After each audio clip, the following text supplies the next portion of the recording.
Grüß euch und Servus miteinander. Welcome, ladies and gentlemen. Welcome, friends of the art of the Japanese print. Well, first let me introduce. My name is Dieter Manschura and I'm the owner and manager of the Artelino company. And we sell Japanese art prints in weekly online auctions. And we usually make publications of videos focused on Japanese prints on a regular basis, let's say once per week. But you haven't seen one now for practically 2 months. The reason I had a bad cold, but now, okay, back from the dead. And the subject of today's video is this print. It belongs to the genre of so-called Yokohama-e.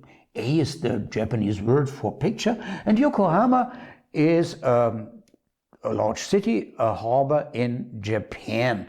Let's take a look at this print. It's by Yoshikatsu Utagawa, and it was published around 1860. It shows children playing, and well, there in the background, that's the harbor of Yokohama, and here you see sailboats, typical small Japanese sailboats, and here a large ship.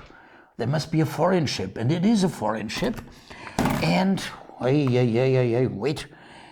And look at the children.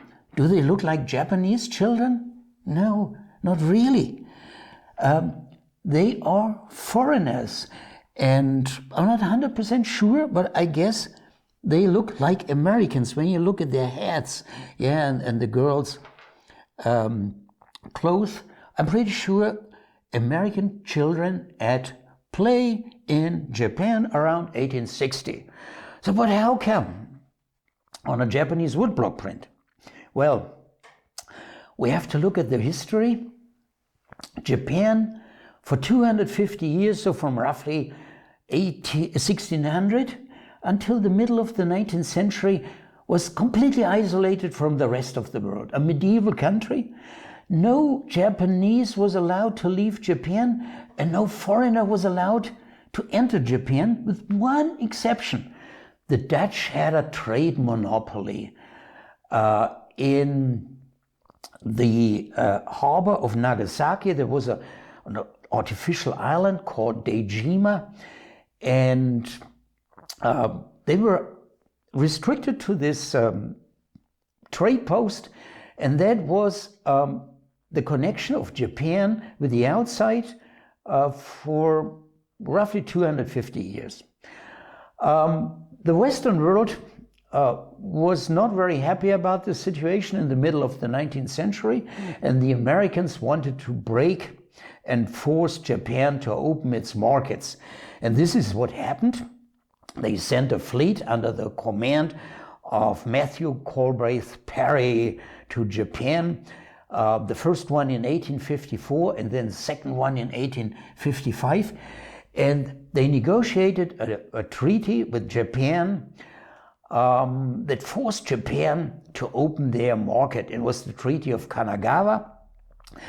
And the Americans were first not allowed just to go into the country as they liked. They were also restricted to a small place, and that was the harbor of Yokohama.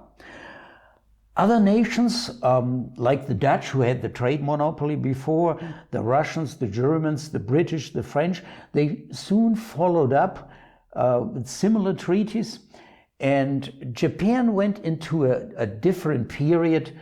After long internal skirmishes, they finally decided we have only one chance. We have to make a huge step forward and become a modern industrialized country. And then what happened within an extremely short time span. During that period, the Japanese were, of course, flabbergasted to see foreigners for the first time, and they were curious. They were so different in any way, not only their clothes, also the inventions they brought into the country, like railroads and so on.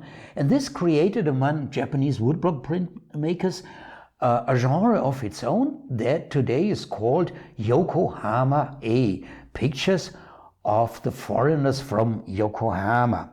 And this is such an example.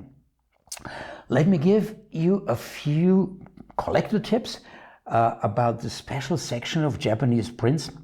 Well, you must imagine this was not art. It was just like the tabloid press, these woodblock prints. And the Japanese population at that time, they couldn't read. So the woodblock prints were the media to get a message across, to publish news and so on. And like today, you have to be fast. Those who are in the market first, they make the business. And therefore, these Yokohama-e are often made rather sloppily. Often the impressions are poor, and often also the conditions are not the best. Well, this example, for instance, take a look at our current auction, and I think the condition is ranked as fair or not that good. But what's really so attractive, these are the subjects. When you're interested in history, it's fascinating, and you can buy books. You can also read articles on our website. I will show you one afterwards. A few words about prices. I remember 20 years ago when selling Japanese prints over the internet was not yet so common. These Yokohama-e were very highly praised, and they are actually rare. Since then, prices are down on a reasonable level. Nevertheless, they are rare, so I think it's a good subject for collectors to buy. Okay, in the next step, I'm now going to show you an article where you can read a little bit more about Yokohama-e. What you see here in the background is the article section of Artelino, and this is our article about Yokohama-e. Okay, the flagship image is a fantastic woodblock print, Japanese woodblock print of the interior of one of these foreign ships. Okay, let me show you a little bit more. Here you have some explanation. It's a little bit more in detail about what I just told about Yokohama-e. And we always decorate our articles with nice images. There you see a train. That's the harbor of Yokohama. And this is all clickable. So when you, it doesn't work currently. Let me see. Yeah, you click on an image, and well, then you come to the next tab, and there you have a little bit more of description. Also interesting for you, for collectors, I guess. These are all prints that we sold in the past, and there you see the original reserve and the hammered price. And you see more in our archive. The archive is open for clients of Artelino with, I think, roughly 60 or 70,000 sold prints. So enjoy it. The access to our articles, there are more than 1,000 articles about Japanese prints, is open for everyone. You need not sign up. Enjoy it. And don't forget, there are also a lot of interesting books. Japanese prints are fascinating, not only from an aesthetic aspect, but when you look behind the image, what it shows, it's unbelievable. So much for today, and maybe I see you in our current auction, and hopefully for our next video. Goodbye.